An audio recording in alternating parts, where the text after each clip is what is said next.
Hi, and welcome to the ONF Spotlight on 5G. I'm Timon Sloane with the ONF, and today it's my pleasure to welcome Petr Lédl from Deutsche Telekom. Petr is the VP of Network Trials and the Integration Lab with DT, and he's also the alternate board member for DT with ORAN. Petr has been very active throughout the Open RAN movement, and we're very pleased to have Petr with us today to share his perspective and his vision. Petr, please take it away. Thank you very much, Timon. Good morning, everybody, and it's a pleasure to be here with you. Thanks a lot for the invitation and opportunity to talk a little bit about open, intelligent, and disaggregated RAN aspects as we see that in our organization. So let me start first with a couple of high-level technical challenges that we see in 5G deployment and expansion. And you can see here on the page a couple of them.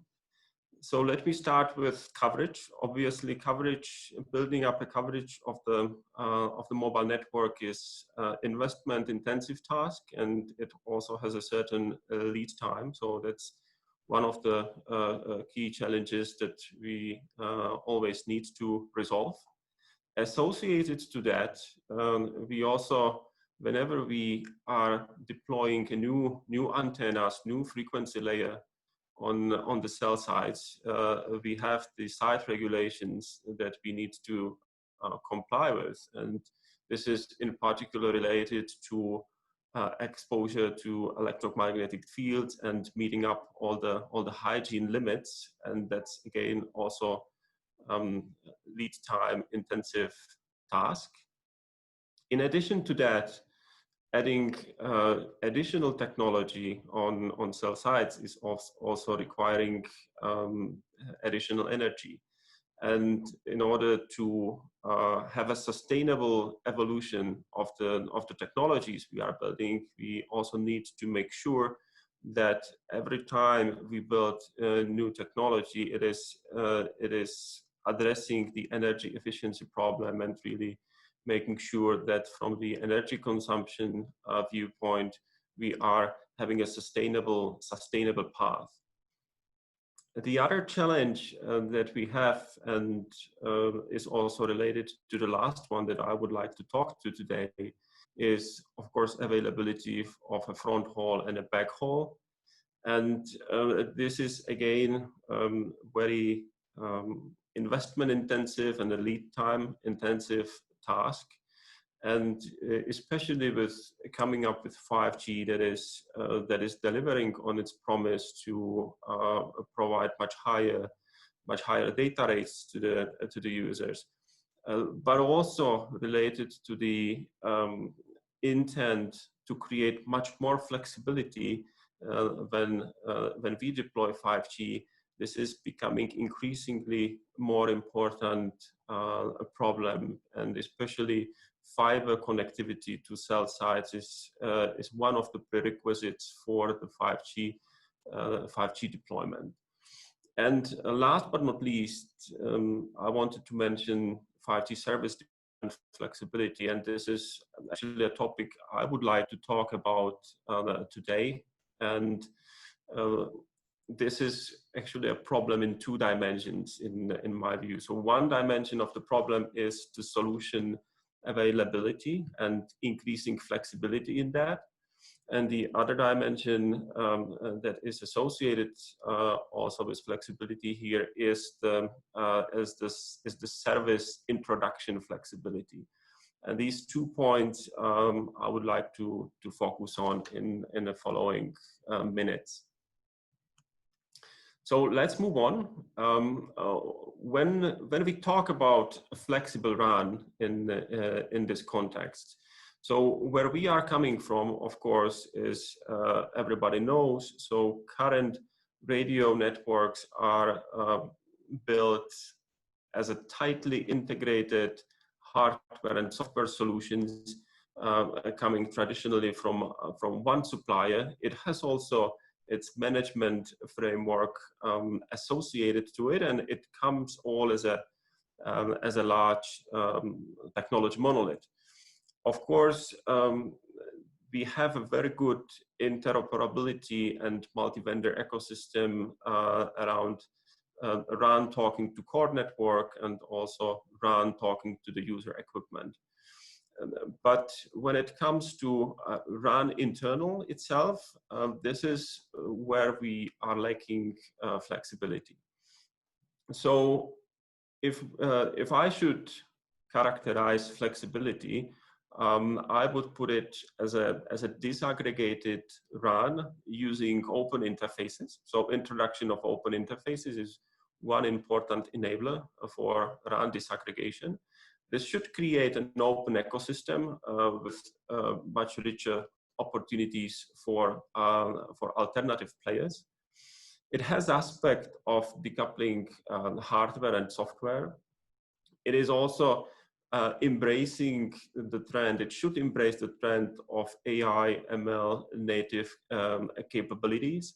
And last but not least, also adopting automation and something what we call closed loop optimization. And also we will come to that a little bit later. An important enabler in all these aspects is an O-RAN alliance. O-RAN alliance is a framework that is working on the future RAN architecture that is built around the principles of disaggregation, openness, and flexibility and programmability. And it is in essence disaggregating RAN internal architecture into the functional components and defining open interfaces in between the components itself. It is also worth to mention that this effort is done such that it is complementary to the fantastic job that 3GPP has done over and has been doing over past years and made mobile technology so successful. So it should not be seen as a competitive. It is a complementary effort. If we move on from that point, let's look at a couple of solution design aspects that we see important, in particular today in the early time of the adoption of the disaggregated RAN. So first to mention is our open front haul interface. It is an interface that allows to decouple a radio unit and baseband unit and deploy that eventually in a multi-vendor fashion. Second aspect is software hardware decoupling and all the aspect of network function virtualization, which allows actually the COTS-based hardware usage and assets to be decoupled from the software functions. And as an example of a software function here would be distributed unit or a centralized unit. And the motivation here is really to bring cloudification benefits also to the radio access network domain. The third aspect that I would like to mention is the management framework. And it is, of course, important to address the challenge when we disaggregate the system, that we are also able to manage the complexity that is associated to that, and address the need, especially in our environment, for high availability, fault recovery. And as I mentioned at the beginning, the kind of closed loop automation principles and high degree of automation principles to be adopted in order to manage the increased complexity that is resulting from a disaggregation. And last but not least, one of the challenges that the system design needs to address is how various topology options will be supported, which also brings additional level of complexity. And the mechanisms that should be embraced is really auto discovery, deployment, and management of the whole process of life cycle management of the system. So if we move on from here, let's look at some of these deployment aspects and the requirements that we see on our side resulting from that. Obviously, the network that we have and the related assets is not a uniform system. We have different areas that are deployed, and also different transport network capabilities that we have across the network. So the system, when it is deployed, it needs to reflect that, because when we have site connected with the transport solution that does not support data rates that are required by the open front haul, that if it is the site that the transport network latency is above the tolerance that is provided by the open front haul interface, we need to deploy the solution pretty much on the cell side, and that's what you see on the left hand side. Of course, depending how the transport network is evolving, it opens up additional opportunities how to deploy disaggregated RAN, and some of the most relevant that we see you can see here with the high level of centralization on the right hand side of the options, where we have the cell site equipped with the radio units. And then the traffic from the radio units is aggregated to a front haul switch, and still using open front haul, reaching an aggregation point where we can take the benefit of aggregating a baseband unit and taking the benefit of virtualization and cloudification. So that's from the deployment perspective. Another challenge associated to the deployment aspects is also the brownfield so-called environment we as an incumbent operators are. So we also have a legacy deployment that need to be managed, and also the transport side of the solution needs to address that. We of course need to manage performance and efficiency whenever we deploy also disaggregated systems. And as mentioned earlier, various deployment and topology options need to be supported. If we move on here, the perspective of the flexibility in RAN that I have mentioned is also related how we deploy efficiently large variety of different services. And this is what we sometimes call a step towards a customer-centric networks. Because if we look at solutions, mobile network systems today, so we obviously have a basic service differentiation, but the way it is realized and the network is optimized, it's basically leading to kind of general optimization for bandwidth efficiency, general zero packet loss in the system, optimized for a general high user data rate, and eventually low latency. But there is a lack of combination of characteristics per user visibility, per user awareness, per user control. And that's what we mean by introducing flexibility, addressing this aspect that we call it customer-centric network, or a per user network behavior.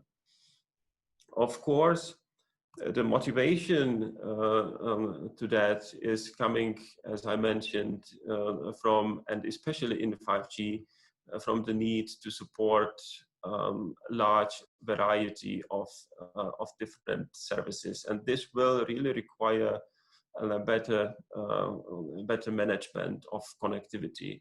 And these services are really addressing the needs, and especially with 5G, we have made the promise that 5G networks will support the needs from different type of industries.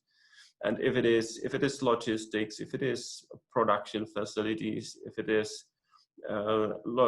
logistics, we see a need for largely diverse requirements from the connectivity perspective that need to be supported. And again, for that, we need to introduce per user awareness, per user control, and per user visibility. Introduction of that flexibility into RAN architecture is an essential enabler, and that's also a characteristic of the ORAN defined architecture. So on the left-hand side, you see a very high-level diagram of the architecture that is actually introducing a functional element that is called near real-time RIC. And near real-time RIC is connected to underlying Node B functions like CUCP, CUUP, or DU or RU via an open E2 interface. But at the same time, it is also connected to a non-real-time RIC functional element that is shown here in the context of management and orchestration framework. So it's a functional element sitting in the SMO framework. And as I mentioned, one of the principles is the adoption of AI ML capabilities.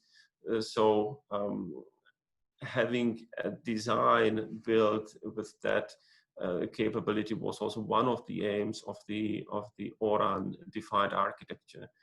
So the way we can look at it is introducing programmability by having an A1 interface that is kind of intent-driven interface that provides recommendation on policy to the near real-time RIC. It is also able to provide ML model deployment characteristics that is then executed in the near real-time RIC.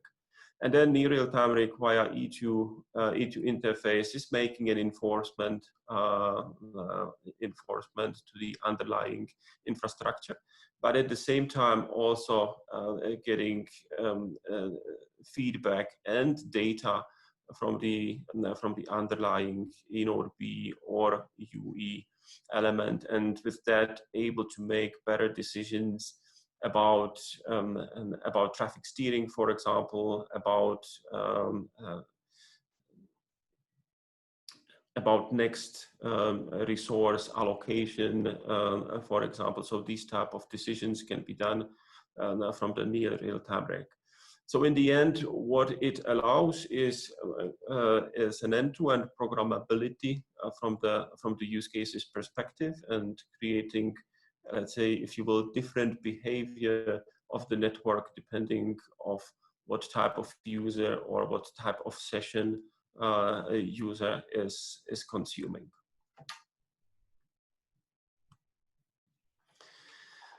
So with that, let me come to a last point that I would like to share. So assuming that we are addressing introduction of flexibility in a solution and service domain with the architectural capabilities and interfaces definitions as it was introduced before, of course, also as mentioned, this is creating an increased flexibility, but also an increased need for integration effort and interoperability testing, which creates a risk of increasing cost of the solution in the end.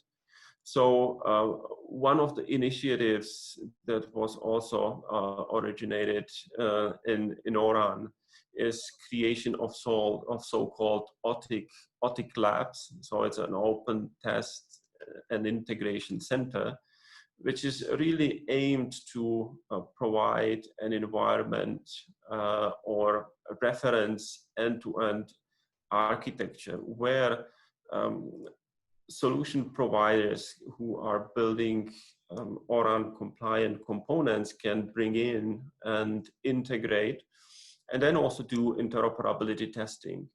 And this is designed to be an open environment with the infrastructure that is shared, but also information and results shared in a workable framework, especially for service providers and operators, so that we can really reduce interoperability and integration costs. We can reduce barrier for newcomers to enter the environment and contribute to the RAN solution development.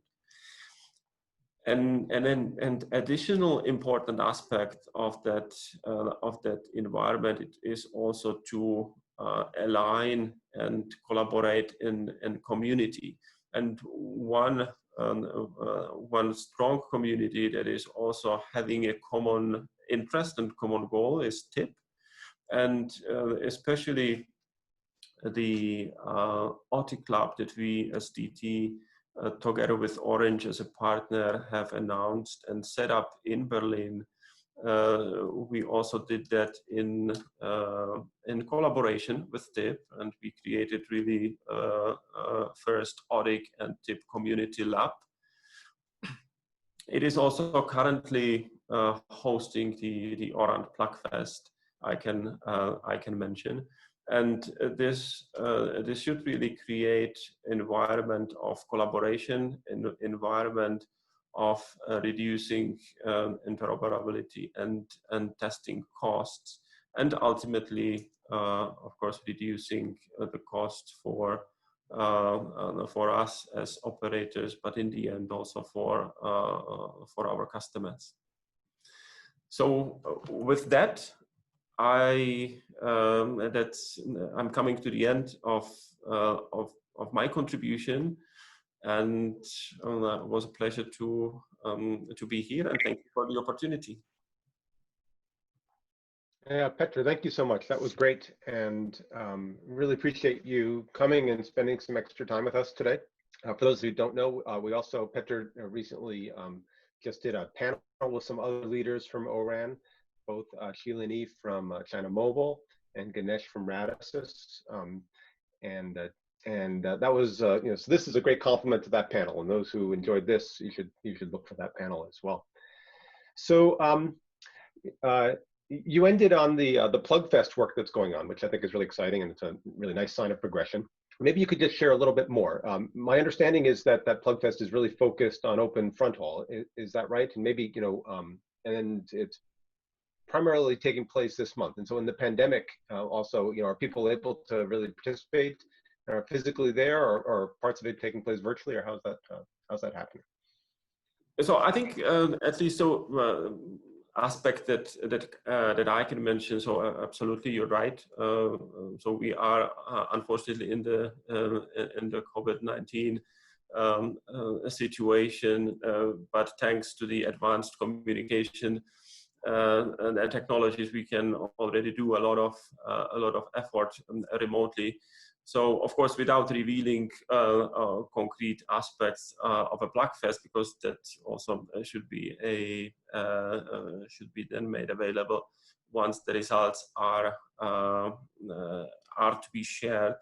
I think an important aspect is that this is a coordinated effort across regions and also within the regions. So you may have seen in the public scene that there were a number of Otrik clubs set up.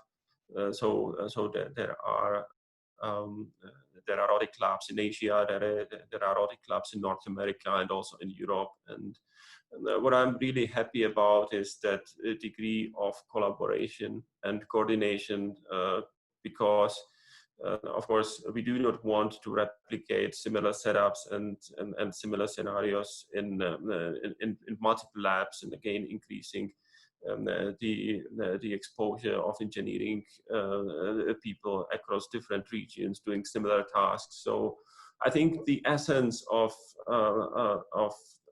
that initiative is to bring high level of coordination and show progress in adopting RAN. So the Plugfest itself is really addressing multiple aspects of our RAN architecture, and the open front halls is one of them. And I would really encourage everyone to wait for the results as these will come out and show a great progress that this effort is being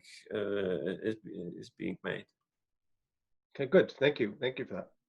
So it seems like, first disaggregation and multi-vendor interoperability that's gaining traction is really around RU disaggregation and that open frontal of various forms. And I guess number one, I'm curious if you agree, and then I'm presuming you do. Is that because it's like sort of the easiest problem to solve, or does it have the biggest ROI? Why is that the spot where the majority of initial effort seems to be getting placed? Sure. No, my opinion here, first of all, I tend to agree with your observation. I would also say that it is attractive because on one side we already see ecosystem around really RU solutions and companies building these solutions, and we have on the other side the baseband part of the system that is also having an interesting development, especially in the context of virtualization. So where you see also opportunity for new approaches in building hardware, and also easier than for the RAN software stack suppliers to come in. And last but not least, of course, it is also kind of a nice split if you take the investment aspect of the system, because it is really kind of a reasonably balanced investment split. So that's also make it very attractive from that perspective. And maybe last but not least, also we have seen also in the past, and especially from the operator perspective, we have pushed also in the past for this for the solution on the open front haul. Mm-hmm. Yeah, interesting. And so you mentioned a number of things that I was sort of anticipating you might, but you got me thinking. I mean, I think you mentioned ecosystem, that it might be that there's sort of this natural dividing spot where there are a set of companies that specialize in RF and those capabilities, and a set of companies that really are more well specialized and appropriate for BBU. And so maybe that's one of the reasons that split. That's right. Is an organic spot to approach, and then it really allows specialized differentiation in those two domains. So absolutely. Yeah, no, that's interesting. So then, a big piece of this seems to be around AI and ML, and the ability to start to really apply ML machine learning to optimization of spectrum and user experience and all of that. I'm curious if you could maybe share a vision of some applications. I mean, what do you think AI and ML might really be able to do well for future Open RAN deployment? Sure. No, I think that the whole aspect of AI and ML has a huge opportunity in the context of open and disaggregated RAN solutions. And I think to give some examples, so of course resources optimization, and if it is really physical resources, be it a resource block and allocation of it so that it creates the minimum interference to other active users. If it is taking into account the beamforming, which is kind of a technology coming really at scale with 5G, so coordinating beams allocation and beams directioning as an increasingly complex task, where definitely AI and ML principles will create a lot of benefits. The other area, of course, would be in the space of, for example, traffic steering and mobility handling. So predicting the behavior of user and where it will be in the next moments creates you a lot of space for optimization. How to run the traffic steering and really mobility handling of users. So these would be some of the quick examples in that space. But the other aspect of that could be in the efficient operations and management and this kind of closed loop automation. So predicting malfunction in the system, predicting misbehavior and anomalies in the system.